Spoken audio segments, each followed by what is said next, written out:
ya kamata a dakatar da tsari na karatun almajiranci a ƙasar Najeriya.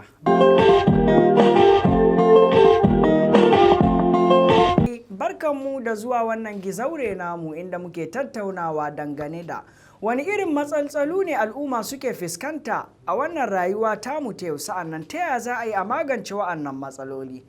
A yau mun zauna ne tsaf domin tattaunawa dangane da matsaloli wacce suke kunshe a tsari na karatu na almajiranci, wanda idan mun yi duba zuwa ga history ko kuma mu ce labari, almajiranci ya tsamo asali ne a ƙasar Najeriya tun a ƙarni na 11, wanda almajiranci ya faro ne daga jihar Borno, Maiduguri ta Najeriya. A wancan zamani malamai da kuma sarakuna a shugabanni na al'ada sun samu kansu tsamo-tsamo a hanya ta neman ilimi ta fannin islamiyya, wanda idan muka yi duba sama da shekara 700 da ya gabata, garin Sokoto ita ma sun haɗa alaka kuma sun samu canje-canje ta hanyar neman ilimi da kuma memorizing Holy Quran, wanda ake cewa karatun Alkur'ani. So almajiranci a wancan lokaci ana kiranta da tsari na karatu ne na ajami, wanda ba irin yanzu ba, ta koma tsari na karatu na almajiranci. Ni ne nan naku Khalil Muhammad Awal, wanda aka fi sani da King Khalil. A tare da ni da akwai Ibrahim Maman, wato Bila. Bila. Kuma sunana Aisha Muhammad Kirfi, a maza kai kirana da Nana. Masha Allah, so barkanku da zuwa. Barka. Ina da wani tambaya. Hajiya Nabila, shin menene ake nufi da tsari? Yaya tsari na karatun almajiranci yake? Me ake nufi da shi tsari na karatunsu? To, sannunku da zuwa wannan zauren mu na tattaunawa. Na'am.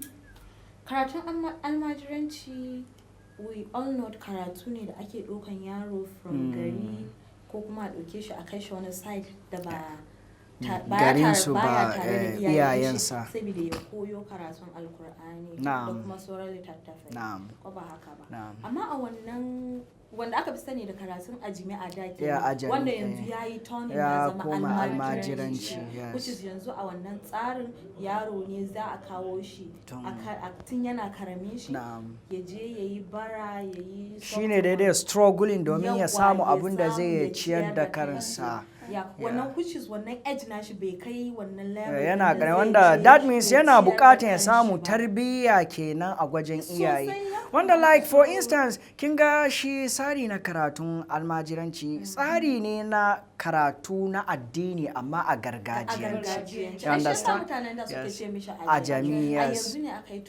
Ya dauka na barace kuma idan mun duba, amma normally ai shi almajiri kowa ya san cewa tunda in kace kai almajiri ne, kai dalibi ne mai neman ilimi, kawai ilimi dalibi ba.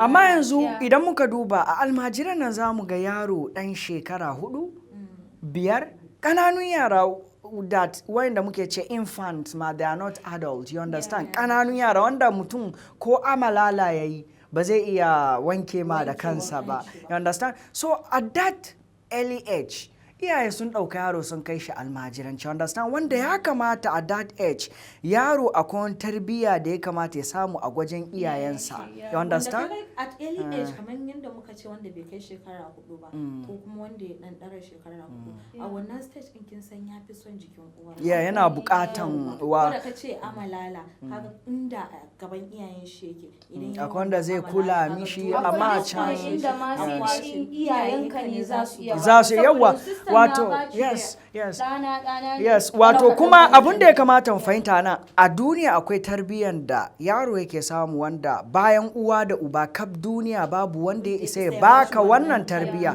Shi yasa like for example idan mun duba a society, idan mutum ya lalace, first abin da ake fara tambaya, shin shi dan gidan uban waye ne, waye ubansa, waye mahaifinsa, you understand? Wanda idan kuma mahaifinsa ya rasu ne sai a ce ai mun san ya lalace ne ta dalilin wane baya raye, mun san da a ce akwai mahaifinsa a raye da ba zai ba sai haka ba. Wanda kuma ya tashi a gun kakansa ne a ce ya lalace saboda goyon kaka, goyon mace mata, a dama mata ba ku iya tarbiyyar ku sai a hankali. Idan mutum ya baci in mace ce ta girma a wurin uwa ko kuma a ce girman wanda ba hannun namiji a kai Za ce yar mace ne ko wurin a samun aure ko kuma neman aure zaki ga akan yawan samun problem sai a ce ai yar mace ce bai kamata ai zaka je ka auri yar mace wanda bata da kan gado bata da wannan tarbiyya akwai wannan za ce ba hannun namiji shi yasa ake so idan at early age akwai tarbiyyan da dole iyayenka ne za su iya baka wanda bayan su babu wanda ya isa iya baka wannan tarbiyya so idan muka duba kuma banda like tsari na karatunsu wanda yanzu akwai barace-barace a ciki wanda idan muka duba lokacin a wancan karni na 11 babu something related to begging. You can see them anywhere, even a street light, wajen da ake sa street light ana tare motoci, red light streets. Da ga suna begging door to door akan kwalta. And then wato idan mun duba a yanzu za mu fahimci cewa wasu mutane su suke raina ma da wasu mutane wayo. Dalili mutumin da ba zai iya like kula da ɗawainiya na mata ɗaya ba ta fi ƙarfinsa ta masa nauyi sosai domin aure wato idan muka duba akwai ciyarwa akwai shayarwa akwai tufatantarwa akwai ilmantarwa akwai tarbiyyantarwa sa'annan akwai kula da lafiya idan iyali ba ta da lafiya ko wani daga cikin iyali kuma ga irin mata ku akwai ɗan irin bakin kwaɗe ana buƙatar tsire da kifi, understand? So mutum ne wanda ba zai iya sauke wannan haƙƙi ba amma sai ki ga a yanzu ya ji ya aure mata 2, 3, 4 su aifa masa 'ya'ya sai rasa yadda zai yi ya ciyar da 'ya'ya